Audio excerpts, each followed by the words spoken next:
Doing this tutorial because there's not really much about it, and despite it being relatively simple, there's really easy ways to fuck this up and then scratch your center nut. If you're trying to replace your top yoke nut on a Moto2 or an RX, manual says it's a 36 millimeter, I believe. It's not actually. I tried 38, also didn't work. What does? 1.5. 1.5. I know we're not metric anymore, so maybe a 38 will work, but I know for a fact the 1.5 does. A tiny amount of play, but barely any. And I mean, I'm already replacing this because as you can tell, it's like scratched up. But once you put it over a paper towel or like a Ziploc bag to prevent any scratches, it should be fine.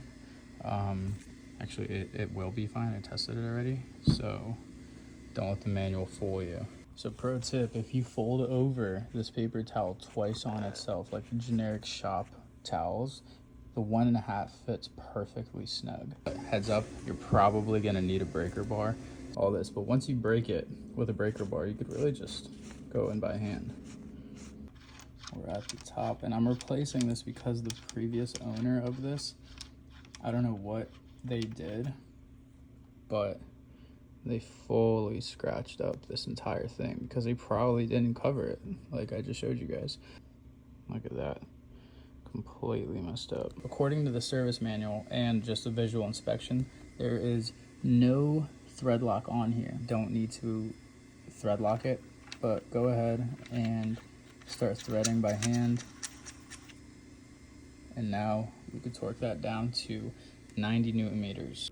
Also, on your torque wrench, remember, some of these have a Newton meter side as well as a foot-pound side. Make sure you're looking at the right one. So this one, I can't get to 90 exactly, but I can get 88.1 plus 1.4, so I think that's 89.5.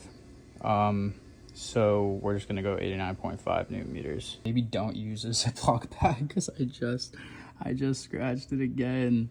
So the Ziploc was not worth it. At least it's way less than the original one. And I'm gonna try to rotate this so that tiny scratch is at the very bottom. But just use the towel method. I've tried masking tape in the past, and the issue is with masking tape, it just rips right through as well. Another thing, make sure your socket is seated entirely, because what happened to me just now is it was like at the top, and when it slipped, that's what caused the scratch. 90 Newton meters is a lot of force, so